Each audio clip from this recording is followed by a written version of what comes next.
हम सब के लिए, भारत राष्ट्र के लिए, संपूर्ण विश्व के लिए, समस्त मानव जाति के लिए, यदि हम और खुलकर कहें तो पूरे पिंड और ब्रह्मांड के कल्याण की बात है। आप कहेंगे वो कौन सी बात है? वो बात है यह धरती गोवध के कलंक से विमुक्त हो। ये बात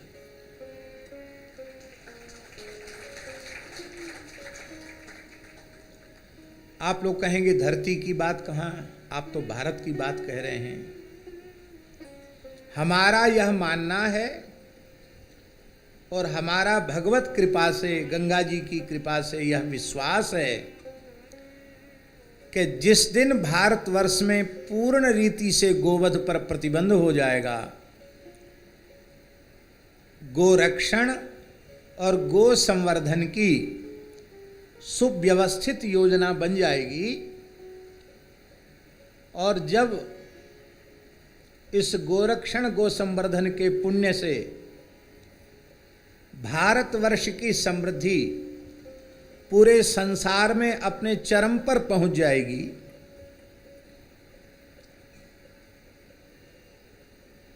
केवल ज्ञान में नहीं, केवल बौद्धिक रूप से नहीं, भौतिक रूप से भी भारत इस धरती का सबसे समृद्ध राष्ट्र जब गोरक्षण गो संवर्धन के द्वारा बन जाएगा, तो हमें ऐसा विश्वास है भगवत कृपा से कि फिर सारा संसार भारत से यह प्रेरणा प्राप्त करेगा और संपूर्ण विश्व में गोवध प्रतिबंध हो जाएगा, सारा विश्व गो उपासक गोभक्त हो जाएगा। और जिस दिन ऐसा भाग्यशाली क्षण इस धरती पर आ जाएगा तो किसी को कुछ करना कहना नहीं पड़ेगा, सनातन धर्म का ध्वज पूरी धरती पर फहरा जाएगा।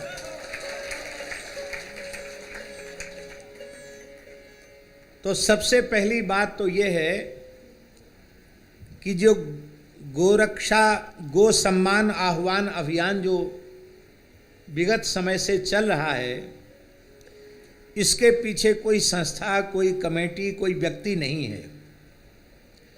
इसके पीछे भगवान हैं और भारत राष्ट्र के सभी पूज्य संत हैं। सर्वदेवमयी, सर्ववेदमयी, सर्वतीर्थमयी पूज्या गोमाता है और धर्म रूप भगवान नंदी हैं इसके मूल में, इसके प्रेरक के रूप में, और हम सब उनके चरण सेवक हैं। तो यह सामान्य किसी संस्था का, व्यक्ति का अभियान नहीं है, यह महान दैवीय अभियान है। ये भगवत प्रेरणा से हो रहा है। ये बात सब लोगों को जान लेनी चाहिए, समझ लेनी चाहिए और इसे हृदय से स्वीकार कर लेना चाहिए, दुराग्रह को छोड़ करके। अभी पिछली बार इस गो सम्मान आह्वान अभियान का प्रथम चरण संपादित हुआ 27 अप्रैल को।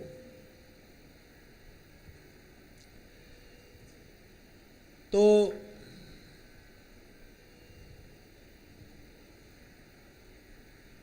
ये बिल्कुल पक्की बात है कि जिस प्रकार की सफलता 27 अप्रैल को गो भक्तों को, गो उपासकों को मिली है, वह आशातीत थी।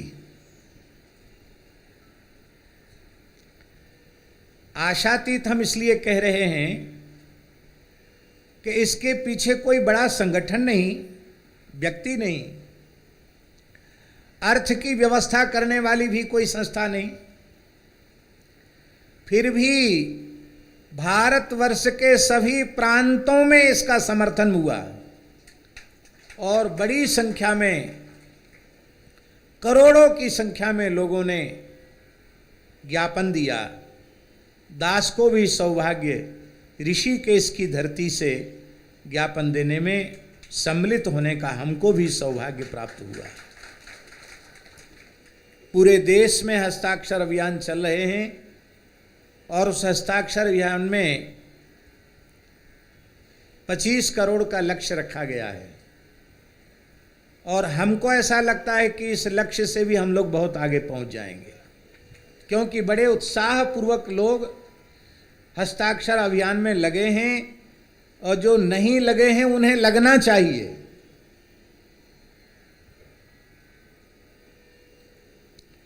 मूल का रक्षण अत्यंत प्रयत्न पूर्वक होना चाहिए।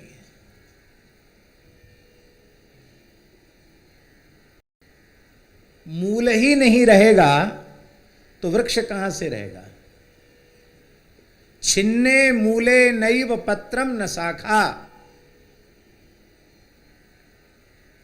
वैदिक सनातन धर्म का मूल भारतीय वेद लक्षणा गाय है, गव्य पदार्थ हैं। हमारा कोई भी आराधना उपासना, हमारी कोई भी आराधना उपासना, देव कार्य, पितृ कार्य, ऋषि कार्य बिना गव्य पदार्थ के संपादित नहीं होता। पिंड और ब्रह्मांड सबका पोषण गाय करती है। हमारे रजोगुण तमोगुण को हटा करके हमें सत्वगुण में प्रतिष्ठित करती है, हमको भगवत प्राप्ति के योग्य बनाती है, हमको भगवान की प्राप्ति के पथ पर चलने की योग्यता देती है गाय।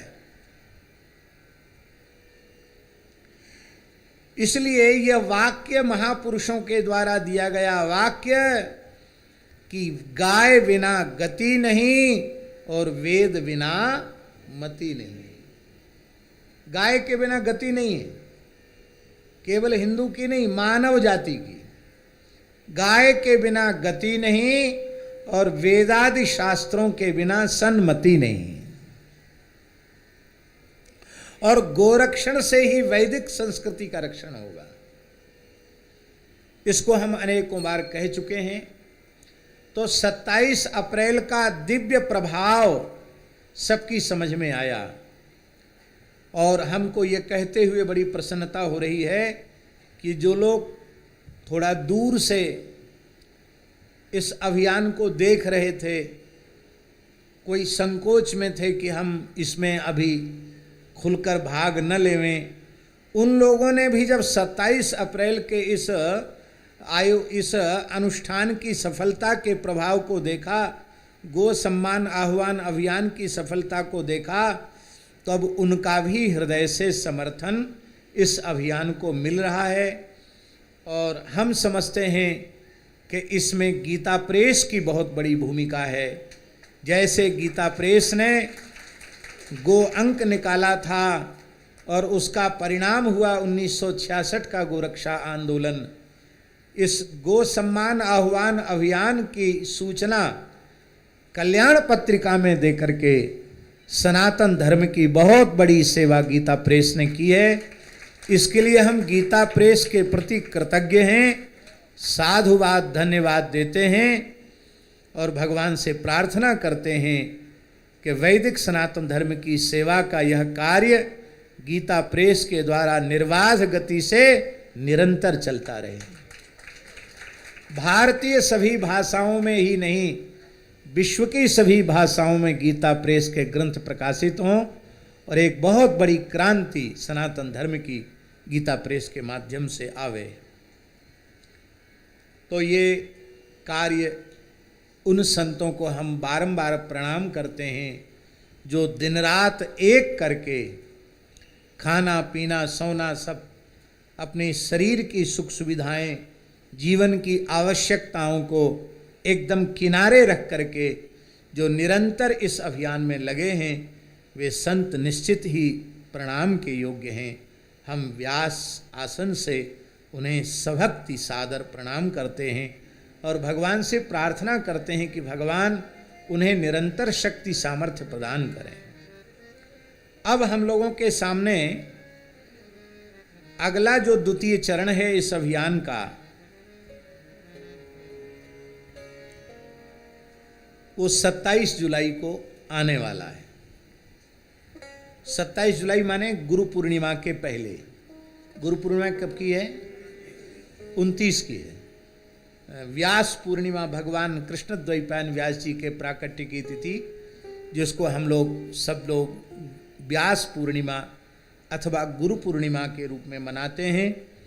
उस तिथि से पहले 27 जुलाई को गो सम्मान आह्वान अभियान का द्वितीय चरण है। सभी से हमारी अत्यंत विनम्र प्रार्थना है कि आप जहां भी रहें वहां इस अभियान से हृदय से जुड़ें और बड़ी से बड़ी संख्या में 27 जुलाई को ज्ञापन देने में उपस्थित हों। एक बहुत उच्च कोटि के नाम जापक महापुरुष हैं, उन्हें भगवान की प्रेरणा हुई है और उन्होंने दास को अपना भाव निवेदित किया कि राम जी की प्रेरणा से हम आपको ये बात कह रहे हैं। इस बार 27 जुलाई को 8:15 से सवेरे कितने बजे? 8:15 से 9:15 बजे तक है। 8 बजे से 9:15 बजे तक 8 बजे से 9:15 बजे तक सभी लोग यदि विजय मंत्र का संकीर्तन करने के बाद फिर ज्ञापन देने जाएं तो इसका उत्तमोत्तम परिणाम गोभक्तों के सामने अवश्य आएगा, इसमें कोई संदेह नहीं है।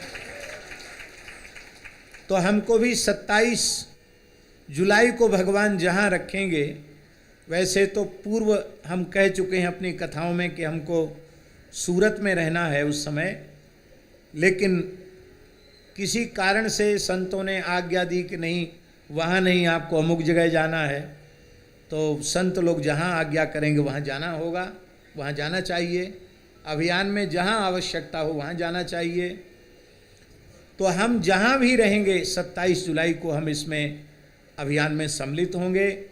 तो सबसे प्रार्थना है कि पूरे भारत राष्ट्र में एक ही समय पर 8 बजे से लेके 9:15 बजे तक, क्यों 8 बजे से लेके 9:15 बजे तक घड़ी देख करके एक साथ करोड़ों लोगों को श्री राम जय जय राम का संकीर्तन करना है और इस विजय मंत्र का उद्घोष करके चलेंगे तो विजय अवश्य होगी, इसमें कोई संदेह नहीं है।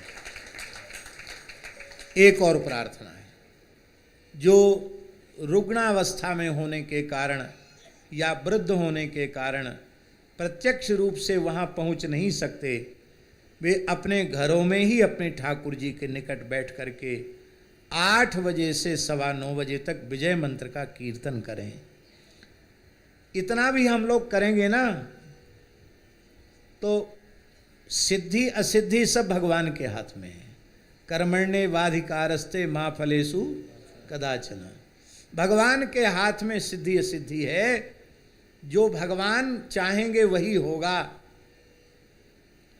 पर जब कभी हम लोगों का देहावसान होगा और हम भगवान के सामने पहुँचेंगे और भगवान पूछेंगे कि तुम धरती पर थे और गोवध जैसा भयंकर पाप हो रहा था, उस पाप को देखते हुए तुमने उसका कोई प्रतिकार नहीं किया है।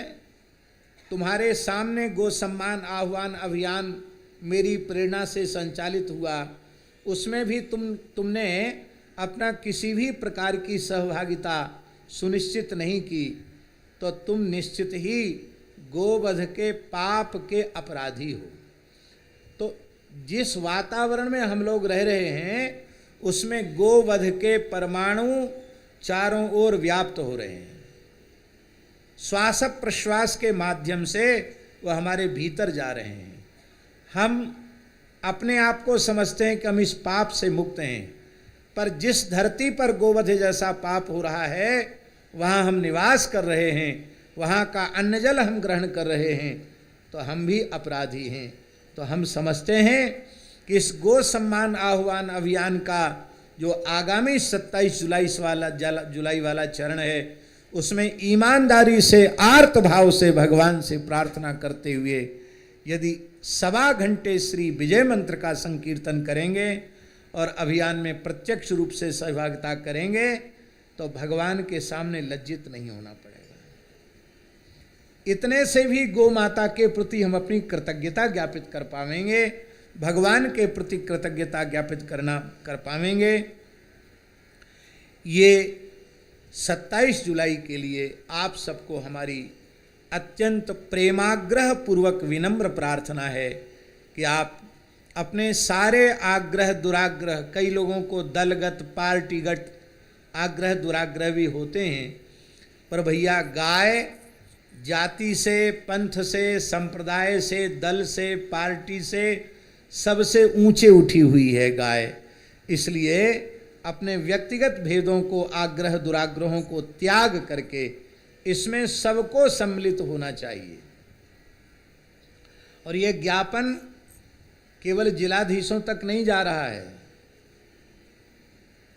मुख्यमंत्री, राज्यपाल, प्रधानमंत्री, राष्ट्रपति सब जगह जा रहा है। और इस अभियान 27 जुलाई के बाद निकट भविष्य में देश के शीर्षस्थ संतों का प्रतिनिधिमंडल प्रधानमंत्री जी से मिलकर भी यह आग्रह करने वाला है कि इस संबंध में आप अपने ही मुखारविंद से इसी वर्तमान शासन काल में आप घोषणा करके पुण्य के भागी बने और अमर यश कीर्ति प्राप्त करें। भगवान की बड़ी कृपा है, वर्तमान देश के जो यशस्वी प्रधानमंत्री जी हैं वो इतना बढ़िया भाग्य राम जी के यहाँ से लिखवा करके लाए हैं कि पूरे संसार के सर्वोच्च 35 से ऊपर सम्मान उनको मिल चुके हैं। और अपने 10-12 वर्ष के सुशासन काल में उन्होंने भारत के गौरव को पूरे संसार में प्रतिष्ठित किया है। उनके ही प्रधानमंत्रित्व काल में कश्मीर जो मुख्य धारा से कट गया था, 370 और 30 धारा खत्म होकर के कश्मीर भारत का अविभाज्य अंग बना। वहाँ भारतीय राष्ट्रीय ध्वज फहरा रहा है। यद्यपि एक बात हम जरूर कहेंगे, भले ही किसी को बुरी लगे तो लगे, वस्तुतः कश्मीर में जो न्यायालय ने चुनाव कराने का आदेश दिया वो विवेकपूर्ण आदेश नहीं था, क्योंकि अभी वहाँ चुनाव की स्थिति थी नहीं।